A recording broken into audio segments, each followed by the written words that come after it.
જો ભારતીય જનતા પાર્ટી છે ને એના અણધાર્યા નિર્ણયો અને આમ જોવા જાય તો બીજી ભાષામાં એમ કહેવાય છે કે કોથળામાંથી બિલાડું કાઢવાની ટેવ છે. એટલે કોઈને ખબર ના પડવા દે કે તેઓ આગળના સમયમાં શું નિર્ણય લેવાના છે, અને જ્યારે નિર્ણય લઈને ત્યારે પણ એ અણધાર્યા હોય છે. આપણે બધાને ખબર છે કે હમણાં ભાજપે પોતાના કાર્યકારી અધ્યક્ષની નિમણૂક કરી હતી, અને નિમણૂકમાં ઘણા બધા લોકોના નામ ચાલી રહ્યા હતા.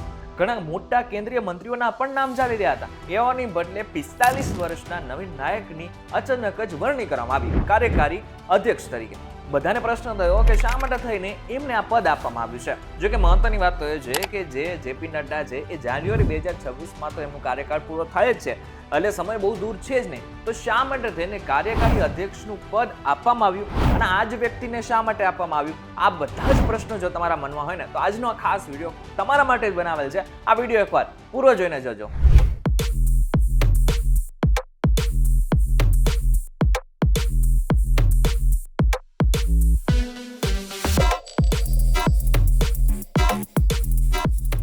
નમસ્કાર, welcome back folks VTV digital પર તમે જોઈ રહ્યા છો ડેલી ડોઝ અને હું છું આપનો દોસ્ત કરણ ચરોતરા.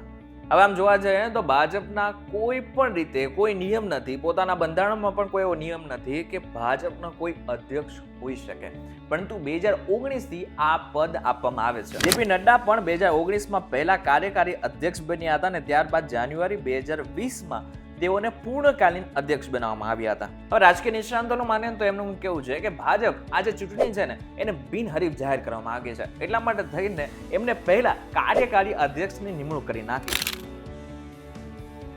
તમને ન સમજમાં આવ્યું હોય તો તમને સીધી રીતે કહું તો આગળના સમયમાં જે નીતિન નવીન છે ને એ જ પૂર્ણકાલીન રીતે અધ્યક્ષ બની જશે. જાન્યુઆરીમાં જ્યારે સત્તાવાર ચૂંટણી પ્રક્રિયા શરૂ થશે ત્યારે તે માત્ર એક ઔપચારિકતા બની રહેશે.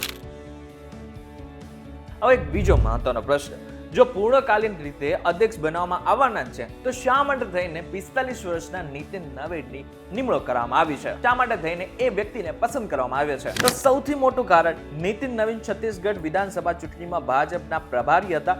ત્યાં ભાજપે મેળવેલી પ્રચંડ જીત બાદ એ સાબિત કરી દીધું છે કે તેમની સંગઠનાત્મક ક્ષમતા ખૂબ જ મોટી છે, અદ્ભુત છે. બીજો એક મોટી વાત, 2047 લઈને એને પ્લાનિંગ ચાલી રહ્યું છે. તમને ખબર છે કે 2047 એ આપણા દેશના 100 વર્ષ, જ્યારે આપણો દેશ આઝાદ થયો એના 100 વર્ષ પૂરા થવાના છે. એ દરમિયાન 2047નું પ્લાન અત્યારથી ભાજપ કરી રહ્યું છે. અત્યારે નીતિન નવીન માત્ર 45 વર્ષના છે, જ્યારે ભારત તેની આઝાદીના 100 વર્ષ પૂર્ણ કરશે ત્યારે તેઓ 67 વર્ષના હશે. ભાજપ અત્યારથી જ એવું નેતૃત્વ તૈયાર કરી રહ્યું છે જે આગામી 25 વર્ષ સુધી પાર્ટીને ઉર્જા અને અનુભવ બંને પૂરા પાડી શકે. ત્રીજું છે, જનરેશન ચેન્જ થઈ રહી છે. આમ જોવા જઈએ તો ભાજપ હંમેશા પોતાની રીતે પોતાની પાર્ટીમાં અમુક ચેન્જીસ લાવતા રહેતા હોય છે, જેને જ કારણે ભાજપ ઉપર લોકોનો જે વિશ્વાસ હોય છે એ સતત વધતો રહેતો હોય છે. રાજસ્થાનમાં ભજનલાલ શર્મા, મધ્યપ્રદેશમાં મોહન યાદવ અને છત્તીસગઢમાં વિષ્ણુદેવ સાયની નિમણૂક તેમજ હવે નીતિન નવીનની નિમણૂક પણ ભાજપમાં ચાલી રહેલા જનરેશન ચેન્જનો પુરાવો છે.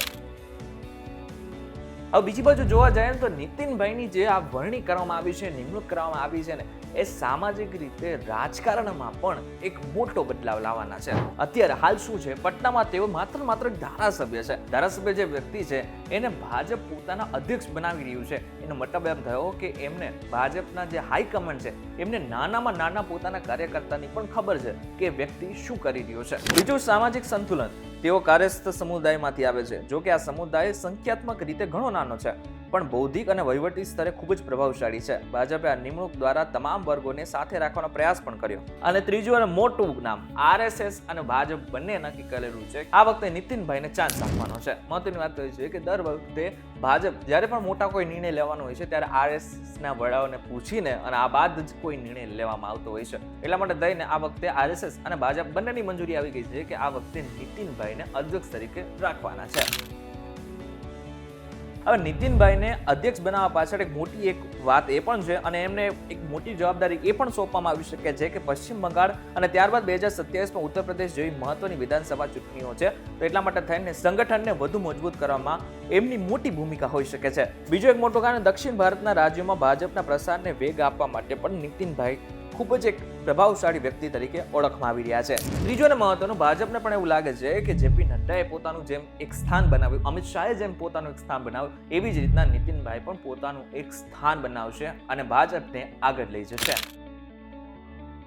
ત્યારે આ કેટલાક એવા કારણો હતા કે જેને કારણે આગળના સમયમાં નીતિનભાઈને અધ્યક્ષ બનાવવામાં આવી શકે છે. અત્યારે કાર્યકારી અધ્યક્ષ તો બનાવી નાખ્યા છે, પરંતુ પૂર્ણકાલીન રીતે જાન્યુઆરીમાં તેમને અધ્યક્ષ બનાવવામાં આવી શકે છે.